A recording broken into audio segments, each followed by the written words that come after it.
The PlayStation 2 era was an amazing time in video game history. From the year 2000 all the way to 2013, the PlayStation 2 was the top-selling game console at the time, and still is to this day, selling over 155 million units, with the Nintendo DS right behind it selling 154 million units. This was also during the time known as the mascot era, where gaming studios were fighting to be the system's most iconic mascot, with unforgettable faces like Sly Cooper, Jak and Daxter, Ratchet and Clank, and so many more. Sony had more characters than they could count. Growing up, the most iconic PS2 mascot to me was none other than the boomerang slinging, lizard biting Ty the Tasmanian tiger.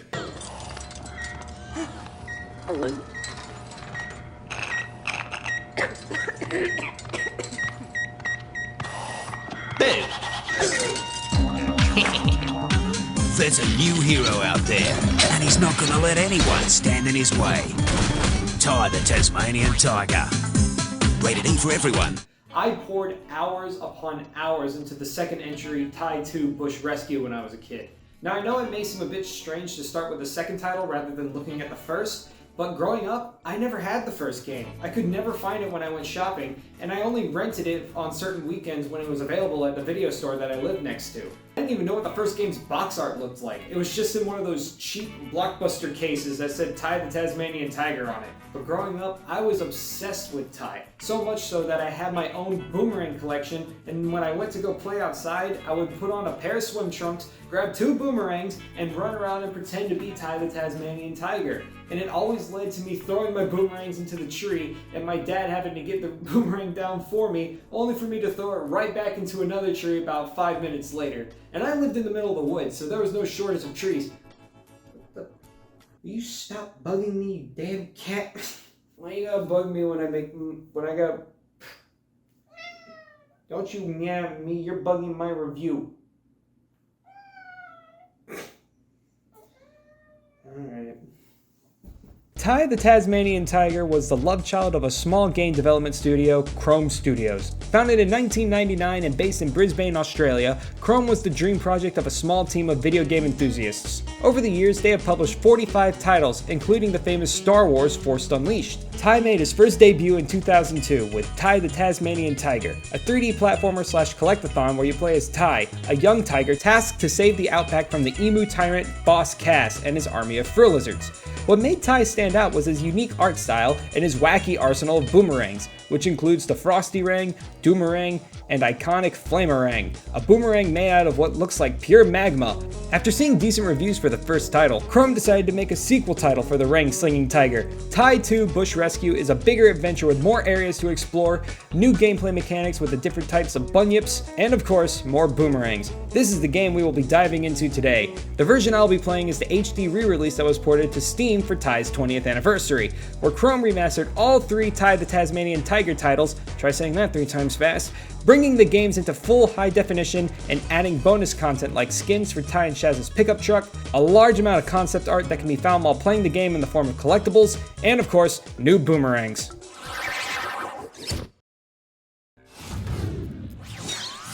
Starting up Ty 2 for the first time in years unlocked a hidden memory from my past instantly. The second I heard that boomerang clang sound, I was flooded with childhood memories coming home from school, booting up the PS2, and feeling ready to beat the living hell out of frill lizards with every type of boomerang known to man.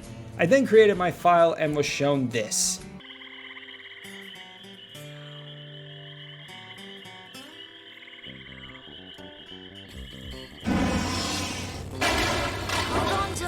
I know a shortcut.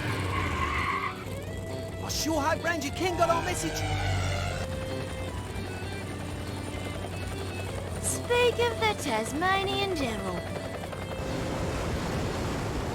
I thought you said this was a shortcut. It is. Whoa!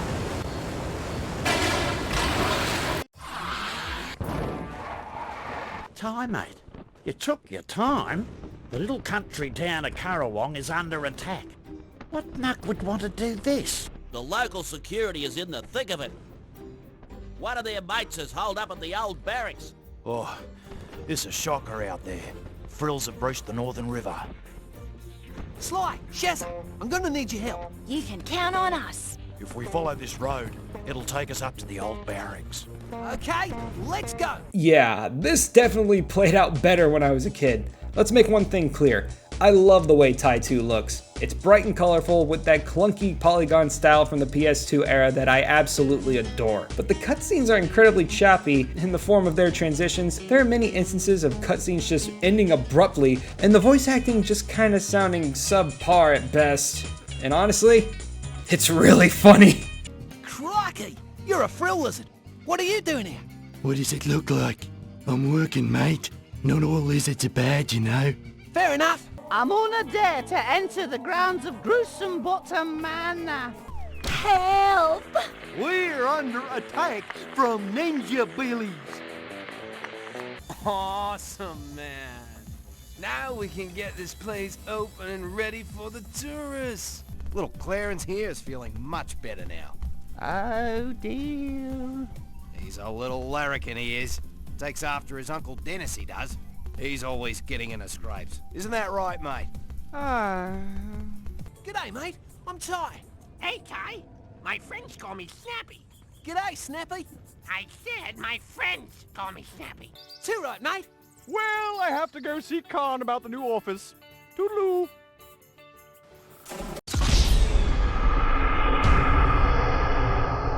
Diving into the beginning, we are shown what I assume to be the Australian version of Star Wars, as the rebel koalas fend off the evil empire of frill lizards guided by their boomerang-wielding Jedi Knight Tasmanian tigers. I mean, look at this, it's pure chaos. They even have laser rifles. The Ewoks finally got off their eucalyptus high, figured out how to produce arms, and the lizards keeping them in control are not happy. But it starts off like most tutorial levels at the time. You run along a linear path as the game gives you flash hints on how the game works, like running, jumping, ring slinging, and so on. However, I believe Tai 2 does it in a better way, using its setting. Rather than taking the safe route of, hey Tai, you've been lazy since you've locked up that deranged chicken, run this training course really quick and get yourself back into shape. You are in the point of a crisis. Cass's army is running a full assault on the town to break their leader out of prison, and you have to stop them. It hooks you into the story while simultaneously teaching you how to play the game, making it more engaging to the player. It does, however, counteract this praise by teaching you the mechanics via flashcards, halting your pace abruptly, and is more irritating than helpful. I'd rather be taught by playing the game and learning as I go, rather than stopping to read every time Tai sees a new threat in front of him. This is a kid's game. They already dread the thought of reading in school. Why do you gotta cram it into their video games? Tai, for the most part, feels really good to control. He runs at a decent speed, he can jump incredibly high, making platforming and hopping up to ledges that feel like you're not supposed to be able to reach really fun. You can even use your boomerangs to glide by holding the jump button to slow your descent and increase your distance. You have two forms of attacking. You can bite the faces off your foes, or give them a concussion by throwing a ring at their skull. Biting feels a little clunky, but you don't necessarily have to be precise, as Tai will auto-lock to the closest enemy, so it works. But the boomerang throwing was definitely the primary focus because it feels great. I love the sound the boomerang makes when you throw it, the clang noise of it bouncing off of a surface or someone's cornea. The animation is snappy and the way Tai catches it feels powerful. From the sound to the feeling, throwing boomerangs is just perfect, and Chrome really outdid themselves with our hero's primary weapon. You don't even have to be in a fight, just throwing these things without purpose is just as fun. Most of my gameplay is just me tossing these things carelessly because it was that addicting. We then learn how to pilot the Battle Bunyip, a large robot that does nothing but punch everything into the next century. And I'm not sure how to feel about these things. They're incredibly overpowered and can punch the daylights out of anyone, which is what a giant robot suit should do, but it just feels so slow and funky. It's like I'm controlling Jell-O, just leaving me in a state of meh. You have an FPS section which is pretty dull, and then your first boss fight against Fluffy, the lizard, who has no fluff. The fight itself is nothing to write home about, as you just punch the lizards and then punch Fluffy faster than she can punch you. I get that the bunyips are a new feature to this game and you want to show them off, but this fight is just mindless. It felt better when I was just chucking boomerangs. Let me do that with a combination of using the bunyip. Well, the fight ends up being in vain as the wall to Cass's cell blows up and he is set free. A few years later, we see Tai and friends celebrating the grand opening of the Bush Rescue Station, a facility that helps Tai locate local dangers to alert him when someone needs rescuing. It's after this that the game fully opens up, as you are set loose with a list of chores to do at your own pace and a plethora to explore. You're free to do what you want. You can explore the map to find hidden collectibles and money bags, or do missions that both progress the story and reward you with money on completion. And the best part is, there are no boundaries. You're free to go wherever you want, whenever you want. And I give the game great praise for giving me the choice to explore or progress the plot at my own pace. It gave me time to get familiar with the map, as I found hidden areas that can be accessed by platforming challenges or by using a specific type of boomerang to either reveal hidden pathways or unlock by using the rang's unique ability. This is when TIE 2 is at its best. The platforming and many different types of boomerangs are incredibly fun when combined. It lets you experiment with what type of rangs to use in various situations, like using your Frosty Rang to create platforms of ice on the water to get to a hard to reach spot, or the Lacerang that hooks onto floating rings that let TIE swing across large gaps. The missions where I got to explore new areas were my favorite, as every one of them had a unique setting and was filled with hidden pathways that my boomerangs helped me find, and I was rewarded with large sums of money or a unique collectible. Exploring the map is such a trip. For the time, it was pretty massive, and it's absolutely filled with nooks and crannies for you to explore. Just look at the starting area, it's huge, and there's bags of money everywhere. The first mission you are asked to do is there's the training course mission. Yes, you meet with the only friendly fuel lizard in the game who sounds like he smokes 3 packs a day, and he has you run a short course that explains all the other unique moves that TIE can do, such as grinding on ropes, being able to adjust your jump height based on how long you hold the jump button, and being able to chain bite these floating eggs with cameras to somehow float to new areas. It's weird and I don't understand it, but it's fun to pull off, so I guess I don't mind. Cool, now that that's done, I can go to the next area, Baramudgee Town, a town filled with little shops where you can buy boomerangs, cosmetics, and maps to help you find the hidden items. If you're a dumb, stupid baby, of course. Or worse, you're me, who didn't even know this shop existed until I turned 24 and played it again. Just like the first area, it's filled with more secret collectibles and hidden areas. Man, Chrome really outdid themselves with the level design for the hub area, and the same could be said for the outside. For when you exit the town, you get on the back of Shaz's pickup truck and can drive to a bunch of different areas that act as the game's levels. But like I stated before, you're closed off to nothing. So any beacon you see, you can drive there and explore, making secret hunting ever more enticing. Except for when I find this green blob of a creature who pays me hush money so I don't report him to the police for going off and getting high on a substance called Goobo Juice. It wasn't me. I didn't do it. The Goobo Juice was drunk when I got here. Hey, it's you again. You little orange furry dinosaur thingy. Guess what? They can look all they want, but they won't find me. No way. Say, you're not here just because you want stuff from me, are you? Well, I got news for you, pal. I ain't got anything to give. Nothing. Nada. Tip. Except for these. These are for you. Oh, I see you now, Ty. A terrorist peacock tries to take over the world, but since he didn't pay you, you lock him up. But a deranged drug addict slides you $5 and he's just an innocent bystander in your eyes. You're a false hero built on lies. How many boomerangs do you need to finally stop being bribed by the drug cartel? Speaking of boomerangs, Ty carries an insane amount of them, and all of them have a unique attribute. And we are going to go over all of them right now. The boomerang. It's your starting weapon. You throw it and it hits things. Multi-rang.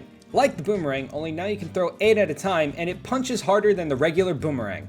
Frosty Rang. It can freeze enemies in place and create platforms of ice on the water to help Ty reach certain areas. The Freezer Rang. Like the Frosty Rang, only now it releases an icy shockwave on impact, freezing all who get hit by it. Zappy Rang. It shocks enemies. Really nothing much more than that. The Thunder Rang. It also shocks enemies, but this is the upgraded version, and it leaves a massive lightning ball on impact. Flamerang. Sets enemies on fire and can melt large blocks of ice that block certain areas. The Lava Rang. Does everything the Flamerang can do, only now it unleashes a fire pulse on impact. Smasherang. Has little range but hits hard and can be used to break metal boxes. Kaboomerang. Ty throws both of these rangs at once, sending them into a spiral, only for them to eventually collide and release a massive explosion. The Lacerang. Can be used on floating rings to help Ty swing over gaps. They also stun enemies in place, spinning them around, and can be used to collect more opals the more you spin them. Or you can just do this.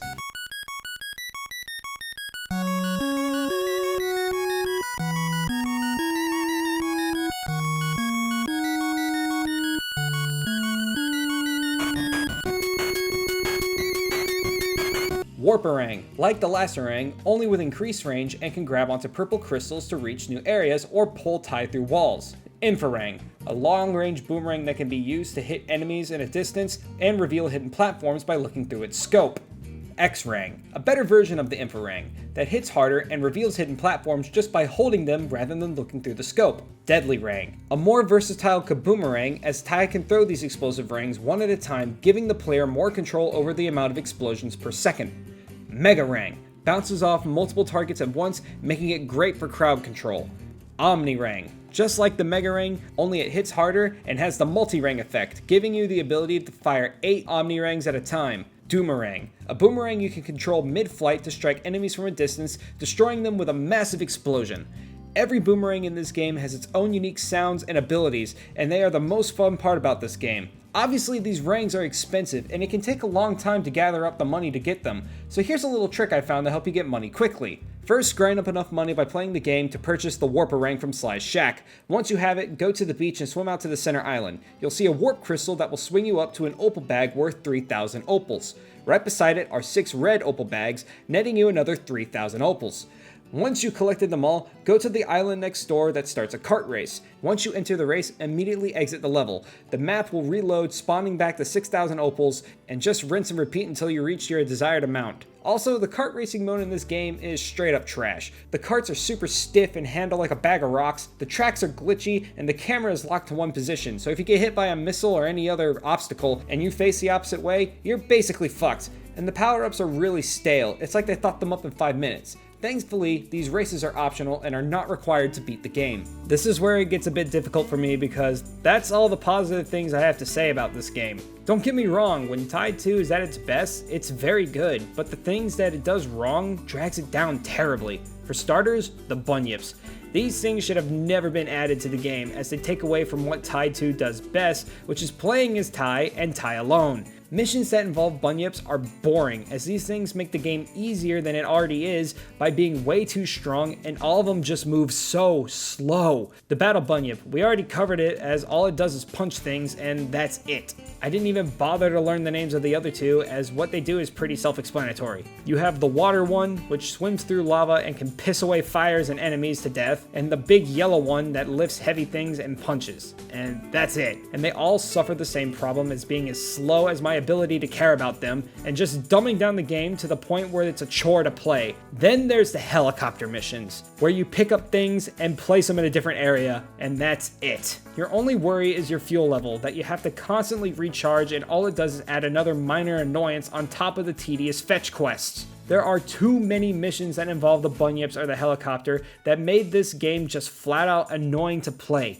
If they were a rarer occurrence or functioned differently, I wouldn't be making such a big deal out of it, but it's honestly what made me take so long to make this video, as every time I thought about starting up the game to get more footage, I instantly dreaded the thought of doing another bunyip or helicopter mission. You give this tiger a billion rangs to throw and all you want to show off are his clunky Tonka toys. The last mission has you using the Shadow Bunyip the entire time, and all it does differently is jump higher and shoots a beam that's not worth using because punching is faster and just better overall. I spent hours gathering these boomerangs. Let me use them at least once in the finale. I know I'm sounding really harsh about a game I was drooling over as my childhood favorite, but when I was a kid, I didn't really do the missions because I never really read the tutorials on how to find them. I just ran around as Tai finding secrets and unlocking new boomerangs because there was nothing stopping me from doing that.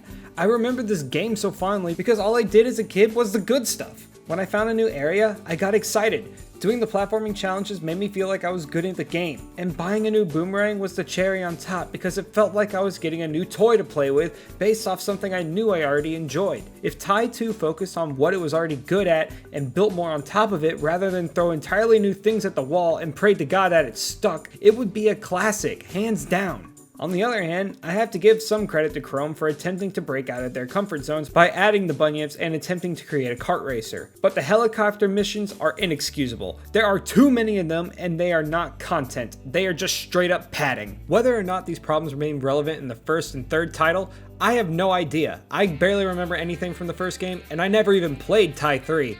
So if you want more Tai the Tasmanian Tiger videos, I think we all know what you should do. Go down and click that subscribe button. The game's plot was nothing to brag about either. It's your standard go beat the bad guy kind of situation. but there were two things about the plot that I found worth mentioning. The way that boss Cass avoids being hunted by the law, he founded his own country and uses his diplomatic status to be above the law and scope the areas of Baramudji to plan future attacks, and his evil plan was to kidnap every warm-blooded animal in town, take their DNA, and splice it to forge an army of super lizards to take over the world. Yet all the other dialogue is just straight up padding. I get that most classics don't necessarily need a great plot to be a good game. I mean, let's just take Mario as a quick comparison, but for a kid's game, those were genuinely smart plot points, and I wish they expanded upon it rather than just focusing on Ty's chore list. Just seems like a waste of potential. So looking back at this game with more mature eyes, I gotta admit, I was a little disappointed. When Ty 2 was good, it was really good. Chrome just bogged it down with all of its half-assed ideas and filler segments, making the game at times dreadful to play. Had they stuck with what they already knew and built on top of that rather than shoving in idea after idea, Ty 2 would have been a classic game. But I gotta admit, it did bring out my nostalgia every now and again, leaving me smiling ear to ear as I threw boomerang after boomerang at all the lizards I could see. But would I recommend it? Probably. If the game went on sale and you like going back to those classic PS2 days, yes, I would recommend Ty 2. But for now, I think it's just going to stick in my backlog of childhood games that didn't really age that well. Thank you so much for watching this episode of Ender's Archives, and I'll see you in my next review. Bye!